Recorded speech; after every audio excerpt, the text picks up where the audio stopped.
మరి రాముడు ఎందుకు నరావతారిగా ఇక్కడికి వచ్చాడు అని మనం సనాతన ధర్మ గ్రంథాల ఆధారంగా పరిశీలిస్తే మీరు చూడండి శివపురాణము రుద్ర సంహిత అందులో రుద్ర సంహిత 2 యుద్ధకాండ 5 అందులో 23వ అధ్యాయము. యుద్ధకాండ అంటే రామాయణమేనా? కాదండి, శివపురాణంలో ఉన్నటువంటి విషయాన్ని గురించి మాట్లాడుతున్నాను. శివపురాణము రుద్ర సంహిత 2 యుద్ధకాండ 5 23వ అధ్యాయము 36 నుంచి పర్లేదండి. ఇప్పుడు ఏమైంది? మీరు దాన్ని ఒప్పుకోకండి, దాని ఏముంది, పెద్ద సమస్య. కరుణాకర్ గారు మనం ఇక్కడ నా వాదన తీసుకోండి, ఆయన వాదన తీసుకోండి, మీకు పోటీగా అలా కాదు. మీరు అలా ఈ వేదిక నియమం ఏంటంటే దేవుడు ఎవరు? మీరు ఒక నిమిషం దయచేసి ఉండండి. శివపురాణం మీది కాదని చెప్పండి, అంతే కదా. ఏముంది దాంట్లో సమస్య? మరి ఇంకేంటి ఇబ్బంది? కానీ మీరు దేవుడు ఎవరు అనేది చర్చ. రాముడు గురించి దేవుడు ఎవరు, రాముడి గురించి చర్చ. సరే, అది కూడా ఉండండి. ఎందుకు అంత మీరు నియమంలోనే మాట్లాడుతున్నాం. అజెండా ఏమీ లేదు, నియమం ఇదే. నేను ఆల్రెడీ చెప్పాను, నేను ఆ నియమానికి లోబడినా. రైట్. నేను చెప్పాను ఆల్రెడీ, స్టార్టింగ్ లోనే చెప్పాను నేను ఆ నియమానికి లోబడినాను. మీరు మహత్వాకాంక్ష పడుతున్నారు, అలా ఏం లేదు. మీరు కంటిన్యూ. ఓకే, సో నేను రెఫరెన్స్ మళ్ళీ చెప్తున్నాను. శివపురాణము రుద్ర సంహిత. భాస్కర్ రాజు గారు కూర్చోండి, మీరు కూడా అవుట్ ఆఫ్ వెళ్ళారుగా, కాంటెక్స్ట్ కి వెళ్ళారుగా. అదే ఆయన చేస్తున్నారు కదా.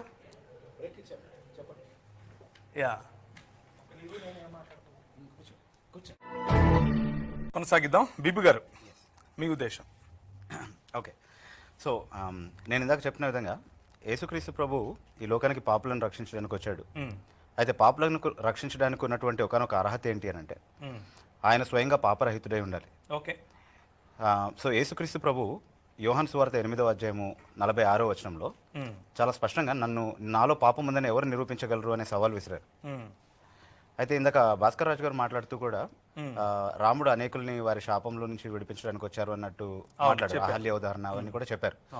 అయితే నేను అడిగే విషయం ఏంటి అంటే మరి ఆయన స్వయంగా పాపరహితుడిగా ఉన్నాడా రామాయణం ప్రకారం? ఓకే. ఎందుకంటే వాల్మీకి రామాయణం 63వ అది అరణ్యకాండ 63వ సరిగా 4వ శ్లోకం ప్రకారం ఆయన అనేకమైనటువంటి శ్రమలు ఎదుర్కొన్నప్పుడు, ఎస్పెషలీ సీత తన నుండి వేరైనటువంటి ఆ సందర్భంలో నేను పూర్వము నిశ్చయంగా అనేక పాపకర్మాలు చేశాను కాబట్టి దాని ఫలితంగా నేను ఇప్పుడు అనేకమైనటువంటి ఈ శ్రమలు అనుభవించాల్సి వచ్చింది అనేటటువంటి ఒప్పుకోలు ఆయన స్వయంగా చేయడం మనం చూస్తా ఉన్నాం. ఓకే. సో ఇప్పుడు నన్ను ఈ ఇద్దరిలో ఎవరిని దేవుడిగా మీరు అంగీకరిస్తారు అనే ప్రశ్న అడిగితే తప్పకుండా తాను పాపరహితుడిగా ప్రకటించుకున్నటువంటి యేసుక్రీస్తుని, ఆయనలో పాపం ఉందని నిరూపించలేరు ఇప్పటి వరకు కూడా ఎవరు కూడా. ఓకే. సో కాబట్టి అలాంటి యేసుక్రీస్తుని నేను దేవుడిగా అంగీకరించడానికి సిద్ధంగా ఉంటాను, కానీ నేను పాపిని అని తను స్వయంగా ఒప్పుకున్నటువంటి వ్యక్తిని నేను దేవుడిగా ఆరాధించలేను, అలా అంగీకరించలేను. ఓకే. అలాగే నిష్కలంకమైనటువంటి సీత మీద ఎవరో వేసినటువంటి ఒక అభాండాన్ని ఆధారం చేసుకుని ఆమె నిండు గర్భవతి అయి ఉన్నప్పుడు కూడా ఆమెను అడవి పాలు చేశాడు రాముడు.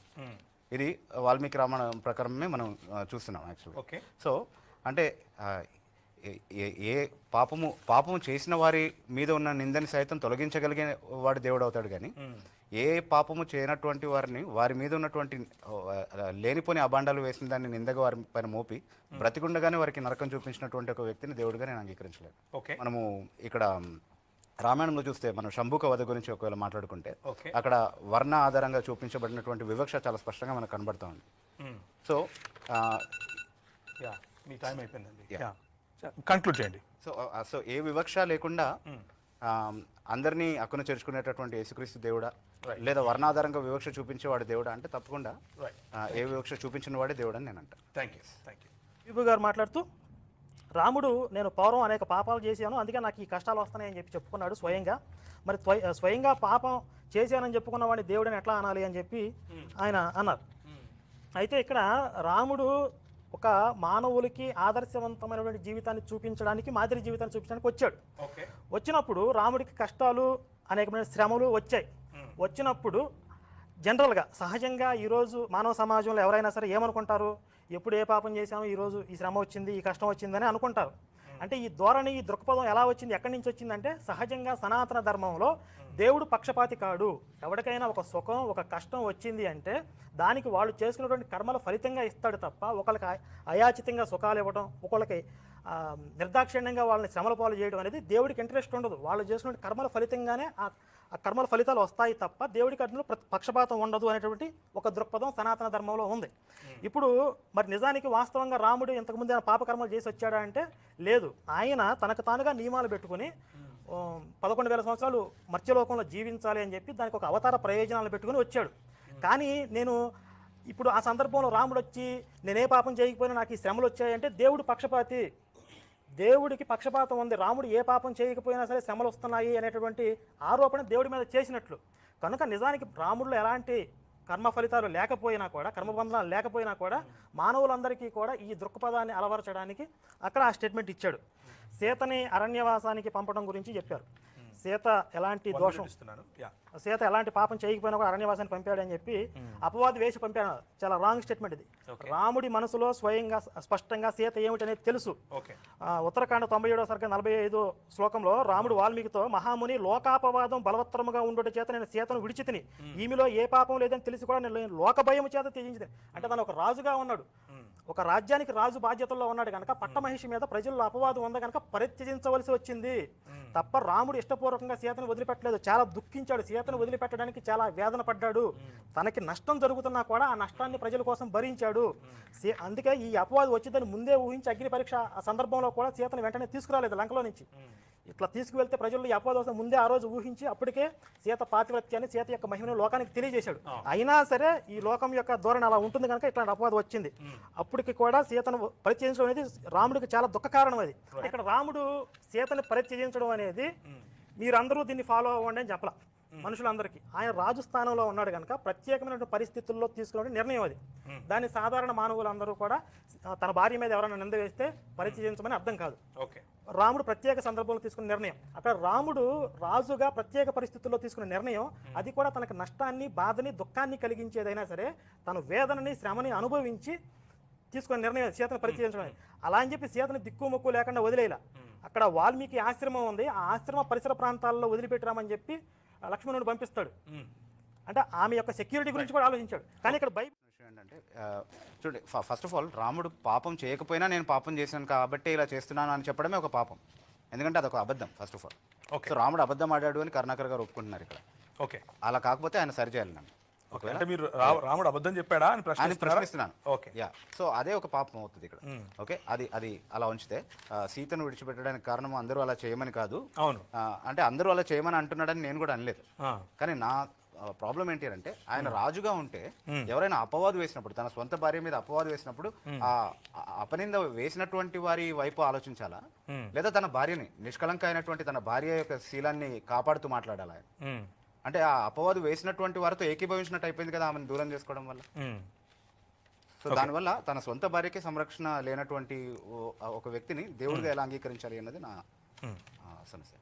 ఓకే, రాముడు అబద్ధం ఆడాడా, పాపం చేయకపోయినా పాపం చేశానని చెప్పుకున్నాడంటే చెయ్యకపోయినా చేశానని చెప్పుకోవాలా. తనకు అనిపించింది, తను మనిషికి ఉండేటటువంటి ఒక పరిధిలో ఉన్నాడు కనుక తనకు మనసుకు అలా అనిపించింది. ఏ కష్టం, నేను ఏ పాపం, నాకు ఏ కర్మ ఫలితాలు లేకపోతే ఈ కష్టాలు రావు కదా అనేటటువంటి భావన ఆయన మనసులో కలిగింది. కానీ వాస్తవానికి ఆయన విష్ణుతత్వంలో ఉన్నప్పుడు ఆయనకి ఎలాంటి కర్మబంధాలు లేవు.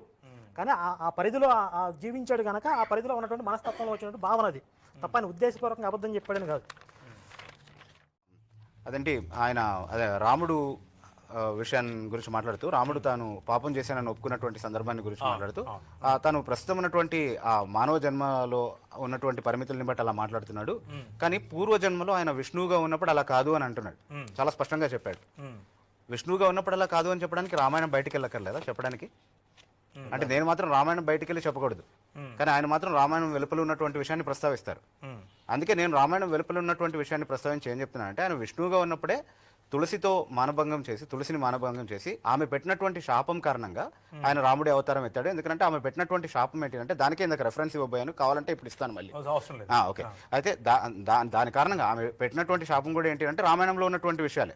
నీ భార్య నీ నుంచి వేరు చేయబడుతుంది, రాక్షసులు ఎత్తుకుపోతారు, నువ్వు నీ సహోదరుడితో కలిసి అడవిలో తిరుగుతావు ఆమెను వెతుక్కుంటూ, కోతుల సహాయం తీసుకుని ఆమెను మళ్ళీ విడిపించుకోవాల్సి వస్తుంది అన్నటువంటి విషయాలు చెప్పారు.